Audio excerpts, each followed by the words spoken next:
السلام عليكم ورحمة الله وبركاته. qaybtan waxaan ku qaadan doonaa waxa loo yaqaano hidden.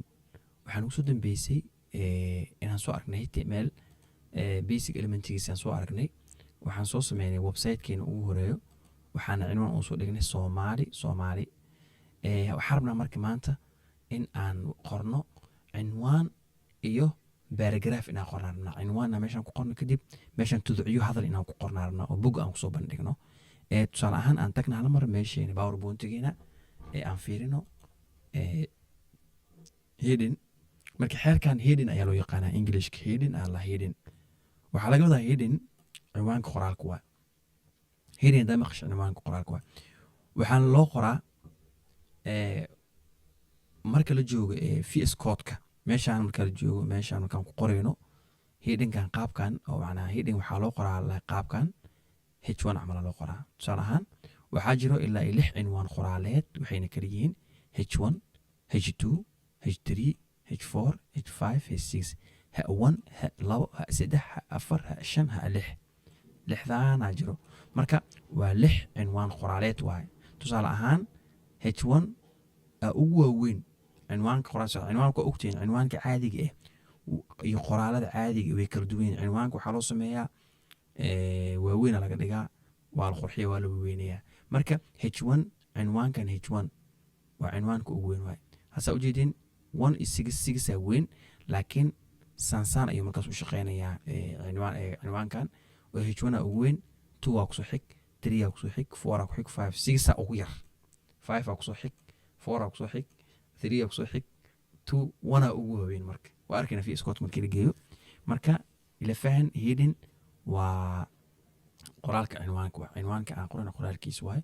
6 qaabaa jiro ama 6 cinwaan qoraaleedaa jiro. waa 6 waa kana h1, h2, h3, h4 waxaas la aragtay h6 iyo marka qaar cinwaan waxaa u baahan tahay yar, marka qaar cinwaan weyn u baahan tahay, kuwaana la qaataa. marka ka ugu weyn waa h1, 2 waa kusoo xig, 3 waa kusoo xig, 4 5 6 inay fahanteen aan rajeynaa. qaybta kale aadna maanta aan baranayno insha allah waa paragraph. b aa loo soo gaabiyey. xeerkan b taag in la furo oo b lagu xiro, waa dhunta b lagu xiro taagis kala dhow in la sameeyo, kadib b lagu xiro asana wixii. marka meeshaan lagu dhex qoro doonaa paragraphka. meeshaan lagu dhex qorana oo dhexdan ku qoraynaa. waxaa leeyahay marka xeerkan waxaa laga soo gaabiyey horta paragraph laga soo gaabiyey, bdan paragraph laga soo gaabiyey. xeerkan wuxuu qoraalka u kala qaybinayaa tudciyo. macnaa qoraalkii dheeraa oo wuxuu ka dhigaa paragraph. waa ogtahay qoraalka markii paragraph la soo qoray iyo markii la soo daba taxo paragraphku qurxan yahay aan la aqrin karaa. marka xeerkana marka aanu qurxinaa noo sameynaya paragraph, xeerkana noo sameynaya. marka VS Code-ka aan tagna saa u maraajicayno. VS Code-ka waa kana aan furno. shirkii hore waxaan soo qornay cinwaankiina qorna oo Soomaali ahaa. waxaa imaanayna marka maanta waxaa imaanayna boodiga imaanayna. waxaa ogaanaysaa wax walba oo website-ka ka arkaysid boodiga lagu soo qoraa. haddana website-kan aan sameyn hadaan tagno qaybta kore noo soo muuqdo, qaybtan wax ma yaala. maxaa qaybtan wax walba boodiga lagu soo qoro intaa laga arkaa. aan ku laaban VS Code-ka qaybtan aan tagno, waxaan furaya taagaan furaa taag. waxaa taagna calaamad shifti lesdana dhehe. kadib cinwaan aan rabaa inaan sameeyo. cinwaan markaa sameynaa marka h aan qaadanay. h-kaaga marka h1 aa ugu weynaa, 2 aa kusoo xigaa, 3 aa kusoo xig, 4. marka aniga 6 xabo waa sameynayna. saa u aragtay adiga qaabka isku bedelaya. h1 sameey, kadib xer wuu soo xirmi karaan. marka h1 kan taagis furan yahay. h1 kan taagis dhexdiisa lagu qoraa wax la qoraa. tusaale ahaan waxaan dhihinaa cinwaanka koowaad aan dhihinaa. cinwaanka koowaad aan tusaale ahaan waa soo dega, haddana waa furaa. h2 aan qoraa, waa xera. haddana kadib waxaa dhexdiisa ku qoraa, labada h dhexdooda waxaan ku qoraa midka xere, mid dhexdiisa waxaan ku qoraa cinwaanka labaad oo kale dhaha. cinwaanka labaad kan kale aa imaado h1 fur macnaa fur taagi, waxaa ku qoray h3, kadib xer dhexdiisa ku qor marka cinwaanka saddexaad. cinwaanka saddexaad aan ku qoray. tusaalahaan saddexaad aan ku qornay. aan soo baxdan soo deg, fur h4 ku qor, xer, kadib waxaa ku qoraynaa cinwaanka afraadaan ku qornay. waan soo degaya, qaybta shanaad aa imaanaya, waa furaa. waxaan ku qoraya h5, waa xeraya. hadda waxaan ku qorayaa cinwaanka shanaadaan ku qorayaa. waan soo degayaa. cinwaanka ugu dambeeya waa kan waxaan ku qorayaa h6 aan qoraa waa xiraa cinwaanka 6 aan ku qoraa cinwaanka 6 aan ku qoray okay fiir marka h1 oo furan oo xiran dhexda lagu qoray koowaad labaad saddexaad afraad ilaa marka inuu furnaado inuu ka xirnaado waa inaa hubisaa hadduu qurxan yahay kadib waxaan dhaynaa control s aan dhaynaa seefa iloobin control s aan dhaynaa kadib waxaan aadinaa chromkeena aadinaa meeshii aadinaa click aan ku siinaynaa kadib waxaa ujeeda meesha waxba kuma qorna xaggan waxaa kusoo qornay ha iswaalin waxbay maaha refresh dheh waa kana hadda refresh markaan dhahnay waa kana h1 ku wixii lagu soo qor waa kana cinwaanka koowaad h1 ka lagu soo qor wax xasuustaa h2 h3 h4 h5 h6 jida 6 ka ugu yar 1 ka ugu weyn 1 ku wixii lagu soo qor marka cinwaan waaweyn inuu sameeyo marka artid h1 lagu soo qortaa cinwaan xoogaa dhexaad 2 3 4 iyo 5 sana lagu soo qortaa marka cinwaanada hadda cinwaanka website-keena cinwaankiisa waa kana cinwaanka koowaad lagu soo qoray aan tagno marka maadaama aan aragno marka kuwan waxay sameynayaan waa iska tiraynaa waxaan tiraynaa ilaa waa iska tiraynaa maxaa ole loo tiray waa arki macnaa qaabka ay kaliyin inaan ark bas rabay marka waxaan rabnaa marka inaan sameyno tusaale ahaan meesha cinwaan 1 aan ku qornay waxaan rabnaa marka inaan sameyno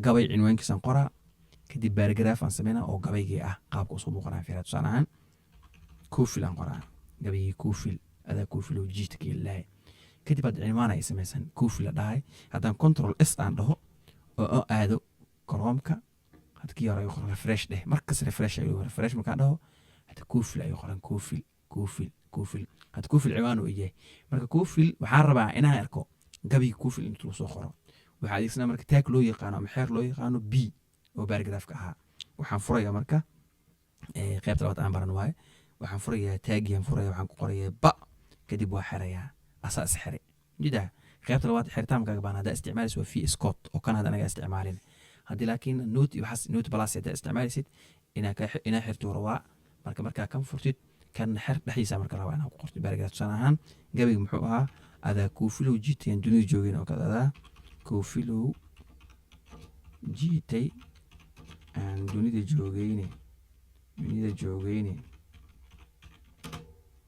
aqoonida adan koofilow jiitay aan dunida joogeyne hadda waan soo degaa baaragraaf labaadan qoraa ba waa xiraa ilaa hadda waxaan qorkaas adaa koofilow jiitay aan dunida joogeyne meesha ay dhamaaday adiga jidkii kanaa ku daraa bis jidkii jahannamo mu ahaa jahannama lagugu yeeray jimic la-aaneede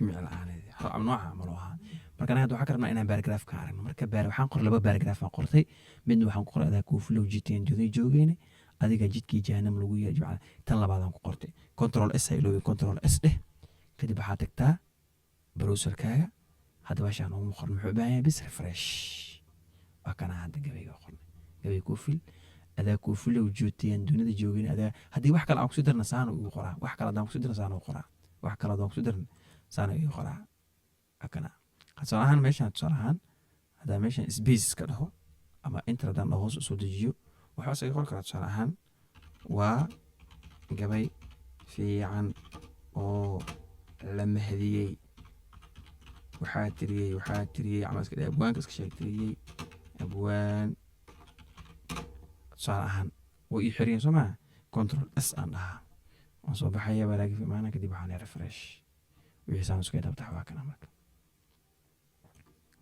muuqaalka maxaan ku baranay sida loo samaysto cinwaan iyo sida loo sameeyo baaragraaf haddaa rabto waxaa samayn kartaa tusaale ahaan ina internetka tagtaag soo koobiye kartaa waxaa rabtid tusaale ahaan inta baaragraaf la soo koobiye meeshaan haddaa tago taabas haddaa furto aan dhaho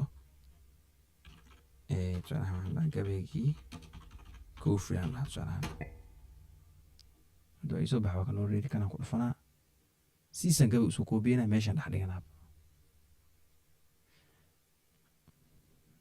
markii koofil oo raadinaya waa kana marka waa kana gabayga dhan waa kana soo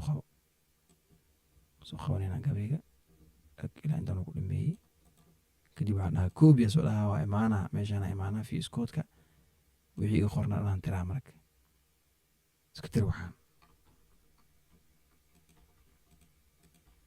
kan iska tir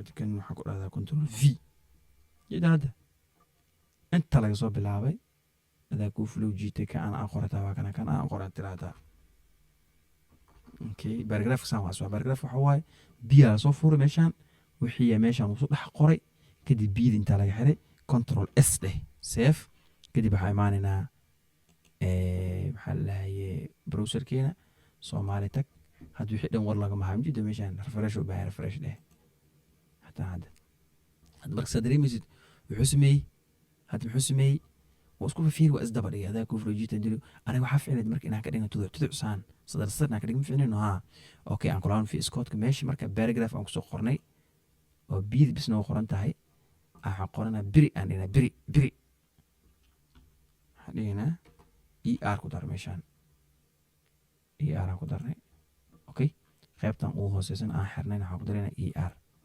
birida maxaa marka soo horey uu ahaa sida internetka uu soo qaadnay ka dhigo control s dheh save dheh browserka imaaw refresh dheh jida maasha allah wakan adaa ku filow jiitayoon dunida joogayne adiga jidkii lagugu waday jimiclaaneede jahannama la geeyow haddaad aakhira u jahaato nimankii janow kacay warbay jiri insha allah qaabka marka saanu naqanaa markaa dhahda beri maxaa waaye beri waxaa waa soo horey u ahaa qaabkan soo qaada u ahaa ka dhig laakiin biyada aniga kaliya noo ah wuxuu ah baaragraaf waaye hadal caadi ku dhigay baaragraaf ku dhigay gabaygan waa saan kheyr aad u mahadsantihiin labadan xeer aan baranay mid waxaa loo yaqaanaa heading oo ahaa cinwaan kan waa baaragraaf qaabkaas loo qoraa biyada kaliya markaa tahay waa baaragraaf hadal caadi ah hadal gabay imtixaan nooca markuu yahayna biri dheh oo haddaa meel kasoo koobiysto sidoo hore uu ahaa ilaa hadda internetka markaa tagno